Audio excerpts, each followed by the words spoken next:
I'm going to break the news here on your story is the massive amount of agriculture purchases that the Chinese are going to be doing in this agreement. So the Chinese have agreed to buy 12 million metric tons of soybeans during this season.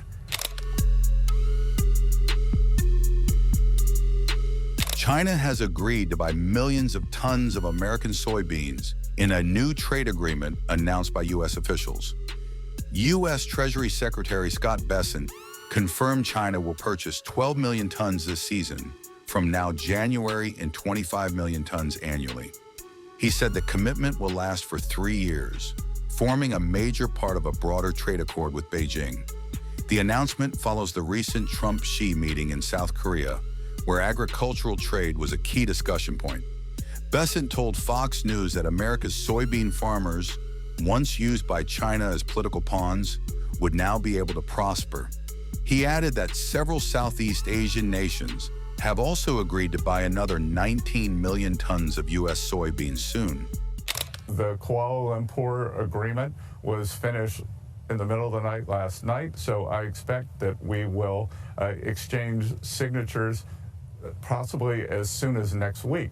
One of the big parts of this agreement, and I'm going to break the news here on your story, is the massive amount of agriculture purchases that the Chinese are going to be doing in this agreement. So the Chinese have agreed to buy 12 million metric tons of soybeans during this season, right now, between now and the should be January.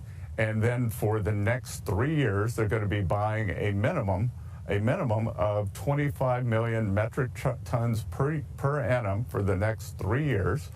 Maria, in Kuala Lumpur, we finalized the TikTok agreement in terms of getting Chinese approval, and I would expect that that would go forward in the coming weeks and months, and we'll finally see a resolution to that.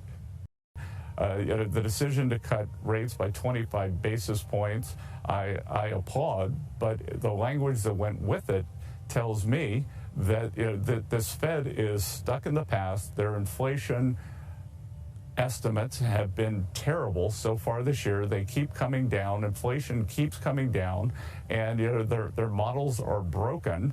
And I'm just not sure what they're thinking here in terms of signaling that they may not want to cut rates at the December meeting. The move sent soybean futures climbing, with Chicago Board of Trade prices jumping more than 1% on Thursday. For years, American farmers have faced heavy losses after China imposed tariffs on U.S. soybeans during the trade war.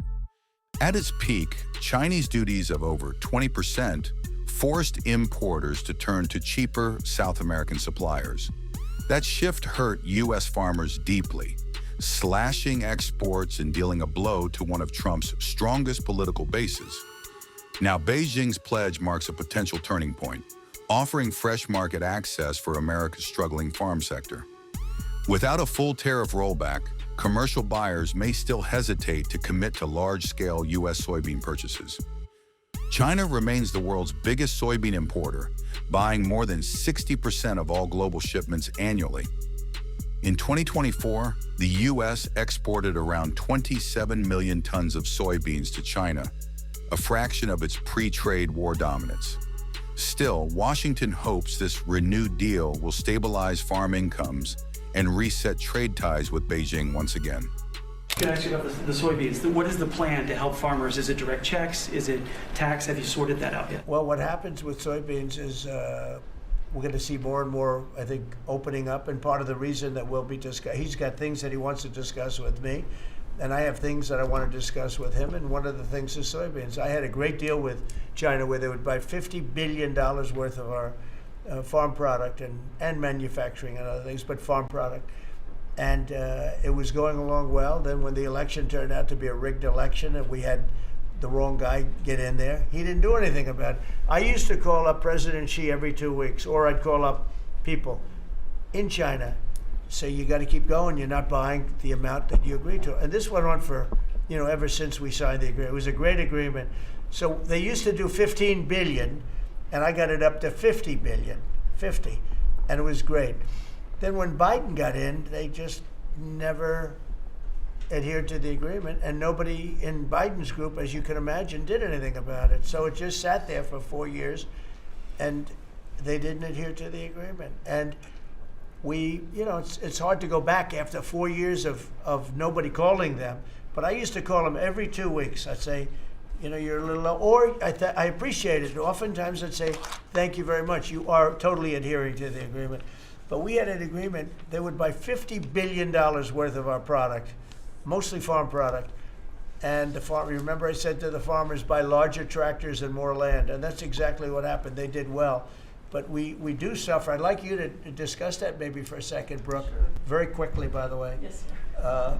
But would you just talk about how Biden let us down? Biden, every single thing, every problem the farmer has is because Biden didn't do anything for 4 years. Go ahead. No, I think that's right. This president has been unequivocal in his support of the farmers. First of all, in term one, we worked on it so hard and opened up markets, but especially this term. But here's what everyone has to understand. The farm economy is in a very uncertain time, but that isn't because of the current trade negotiations, although certainly the China part is part of that.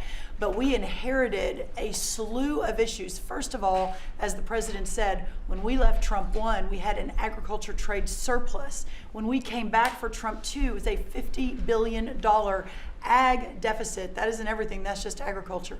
The second part is the cost of inputs for our farmers increased on average between 30 and 38%, but that includes fertilizer, it includes fuel, it includes interest rates, it includes labor.